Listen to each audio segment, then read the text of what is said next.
안녕하세요. 데디스 리딩 북대리입니다. 코로나로 인하여 세상은 정말 많이 바뀌었습니다. 비대면 또는 언컨택트 문화는 인간의 생활뿐만 아니라 교회의 예배 형식까지 바꾸고 있습니다. 교회들은 마음껏 모이지 못하고 있습니다. 마음껏 교제하지 못하고 마음껏 찬양을 부르는 것조차 눈치를 보게 되는 세상이 되었습니다. 그러나 이러한 현상이 비단 코로나 시대에만 나타나는 것일까요? 역사를 보면 그렇지 않습니다. 일제의 압제로부터 해방이 되기 전 조선의 교회들은 문을 닫아야 했고 숨어서 예배를 드려야 했습니다. 그리고 북한은 지금도 공산주의의 감시를 피하여 지하 깊은 곳에서 목숨 걸고 예배를 드리고 있습니다. 오늘 저는 1920년대부터 태동된 중국의 토착교회를 소개하려고 합니다. 이 교회는 당시 공산주의 세력을 효과적으로 맞설 수 있었던 사도행전적 공동체였습니다. 이 시대 기독교인들이 싸워야 할 대상은 누구입니까? 혈과 육이 아닌 하늘에 있는 공중권세 잡은 자들입니다. 그들의 이름은 로마, 일본 제국, 그리고 공산주의라는 이름으로 변모해 왔습니다. 포스트 모더니즘의 언컨택트 시대를 살고 있는 대한민국 성도들이 꼭 참고해야 할 교회 이야기, 보원 리즈의 중국의 예수가족 공동체 교회 이야기입니다. 이 이야기는 영국의 의류 선교사 보원 리즈 박사가 자신이 속해 있던 카이펑 병원이 공산당에 의해 폐쇄되자 산둥성 타이산 근처 마추앙이라는 지역에서 1947년부터 1949년까지 2년간 함께한 예수가족 공동체의 이야기입니다. 예수가족 공동체는 기독교 토착화 운동의 모델이자 이상적인 사도행전적 모델이며 현대 중국 가정교회 운동의 뿌리입니다. 이 기독교 운동의 본부인 마추앙은 하나님의 섭리로 현재의 예수가족 지도자인 칭 형제의 증조부를 통해 100년보다 훨씬 오래전부터 예비하신 곳입니다. 매우 가난했던 증조부는 어느 밭을 가로질러 집으로 돌아가던 중 웬 말뚝에 걸려 넘어지고 말았습니다. 그는 장작으로 쓰기 위해 그 말뚝을 집으로 가져왔는데 사실 그 말뚝에는 팔기 위해 내놓은 땅이라는 문구가 적혀 있었습니다. 당시 중국인들은 밭을 팔 때 매도의 문구를 적은 말뚝을 박아 놓으면 그 말뚝을 가져간 사람이 땅을 사는 풍습이 있었는데 글을 읽을 줄 모르던 그는 그것을 알 리가 없었습니다. 다음날 밭 임자는 그 말뚝을 가져간 사람을 수소문해서 증조부를 찾아냈습니다. 당황한 증조부는 그 땅을 매입할 형편이 아니었지만 여기저기서 돈을 끌어모으고 빌려서 겨우 지불하였습니다. 그리고 4대가 흘러 1920년 그 후손인 칭 형제 부부는 기독교로 개정한 뒤 성령 충만함을 받고 그 땅을 가난한 이웃에게 나눠줌으로써 예수가족 공동체는 시작되었습니다. 리즈 박사가 처음으로 마추앙에 도착했을 때 그들은 한 세대당 600여 평에 남짓한 땅을 소유하며 약 500여 명이 이 지역에서 함께 생활하고 있었습니다. 이렇게 말하면 토지가 비옥했을 것 같지만 사실 그 지역에서 가장 메마른 땅이었습니다. 또 한정된 땅에서 많은 인원이 삶을 영위하였기 때문에 다른 사람을 위해 무슨 일을 할 만한 여유가 전혀 없을 환경이었습니다. 그러나 그들은 매 주일마다 공공봉사, 즉 도로 작업, 교량 보수 등 헌신하였으며 생산에 11조를 내는데 모자란 적이 없을 정도로 풍성한 삶을 살았습니다. 그곳은 공산당으로부터 간섭을 받지 않도록 은밀히 차폐되어 있는 곳이었지만 가끔씩 공산주의자들은 꼬투리를 잡으러 침입해 오기도 했습니다. 그러나 공산주의자들은 예수 공동체의 삶을 통해 그 어떠한 것도 흠을 찾을 수 없었고 오히려 깊은 감동과 깨달음을 가지고 돌아가곤 했습니다. 무엇 때문이었을까요? 예수 가족의 모든 사람은 근면함과 농업을 토대로 생활을 합니다. 그들은 자급자족이 가능했습니다. 그들로 하여금 근면히 일하게 하는 동기는 하나님을 향한 충성뿐이었습니다. 그들에게 있어서 노동은 하나님을 위해 마땅히 해야 할 신성한 사명이었습니다. 예수 가족에게 기도는 최우선순위였습니다. 모든 사람이 새벽 4시에 일어나 교회로 향합니다. 그들은 도착하자마자 큰 소리로 통성기도를 시작합니다. 새벽 5시가 되면 간증을 위해 기도가 잠시 멈췄다가 다시 기도로 이어집니다. 이것은 아침 식사가 시작되는 8시까지 계속되며 이 모든 것이 끝나야 하루 일과가 시작되었습니다. 그리고 지도자들은 아침 9시부터 다시 기도를 시작합니다. 리즈 박사는 어떻게 이토록 매일 기도를 오래 할 수 있는지 신기했지만 그들은 기도를 통해 새 힘을 얻는다고 하였습니다. 교회는 하루 종일 일터로 제공됩니다. 아침에 시작된 밧줄 꼬기와 옷감짜기는 저녁 모임이 시작될 때까지 계속되기도 하였습니다. 공산주의자들은 주일에 예배를 드리는 교회를 폐쇄시키곤 했는데 이 교회는 이러한 이유 때문에 도저히 흠을 잡을 수가 없었습니다.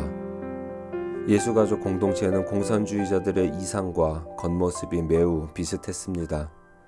그러나 이것은 그들이 절대 흉내낼 수 없는 것이었습니다. 이것은 하나님의 권능에 의해서만 성취될 수 있는 것들이었기 때문입니다. 또 한 번은 공산주의자가 마추앙을 방문하였을 때 인분 수레를 끌고 가던 한 노동자에게 지도자가 어디 있냐고 물었더니 바로 자신이라고 했다고 합니다. 공산주의자들은 깜짝 놀라며 당신은 어떻게 이 모습으로 기후를 유지합니까? 라고 묻자 우리는 모두 평등하기 때문에 지도자는 가장 천한 작업을 할 수 있는 특권이 있지요 라고 대답했다고 합니다. 그들의 땅은 척박하고 면적도 보잘것없었지만 너희는 먼저 그의 나라와 그의 의를 구하라 그리하면 이 모든 것을 너희에게 더하시리라는 계명을 너무나도 잘 이해하고 있었던 것입니다. 공산주의자는 이 말을 남기고 떠났습니다. 나는 세상에 존재하리라고는 생각지도 못한 것을 이곳에서 보았습니다. 그것은 우리 공산주의자들이 간절히 바랐던 세상입니다. 하지만 우리는 100년도 걸려도 결코 그 일을 이루지 못할 것입니다. 본래 아이들을 모두 타가소에서 관리하는 공산주의자들은 예수가족의 육아시설에 지대한 관심을 보였습니다. 특히 그들을 놀라게 한 것은 아이들이 받는 엄격한 훈련과 그것에 대한 순종적 태도 그리고 그들이 누리는 행복이었습니다. 현대교육 역시 자유로운 자기 표현이 현대사회 발전의 징표라고 생각하지만 사실 꼭 그렇지는 않습니다. 그들은 그리스도인이 되는 순간 즉시 자신과 자녀들을 위해 자기 표현을 절제하였습니다. 하나님을 경외하였기 때문입니다. 공산주의자들은 예수가족 아이들이 식사하는 모습을 보고 감탄을 하였습니다. 어떤 아이도 욕심을 부리거나 무질서하게 행동하지 않았고 오히려 서로를 보살펴주며 섬겼기 때문입니다. 그들의 특징은 이렇습니다. 첫째, 장난감이 전혀 없고 단체놀이도 거의 없었습니다. 둘째, 선생님들은 아이들에게 노래 부르기를 강조했습니다. 셋째, 아이들은 갓난아기 때부터 그리스도께 온전히 헌신합니다. 넷째, 6세 이하의 남자아이와 여자아이는 노천에서 함께 목욕을 합니다. 전혀 구김살 없고 행복한 아이들은 물질적 풍요로움이 필요 없었습니다. 그들은 이를 놀이로 바꾸었고 춤과 노래로 하나가 되었습니다. 리즈 박사는 어느 아이에게 물었습니다. 너는 크면 무슨 일을 하고 싶니? 4살 배기 어린 소녀가 대답합니다. 저는 예수님을 위해 가족교회를 세울 거예요. 그리고 그 가족교회의 지도자가 될 거예요. 어디에 세울 건데? 미국이에요. 다음으로 6살짜리 아이에게 물었습니다. 너는 커서 뭐가 될래?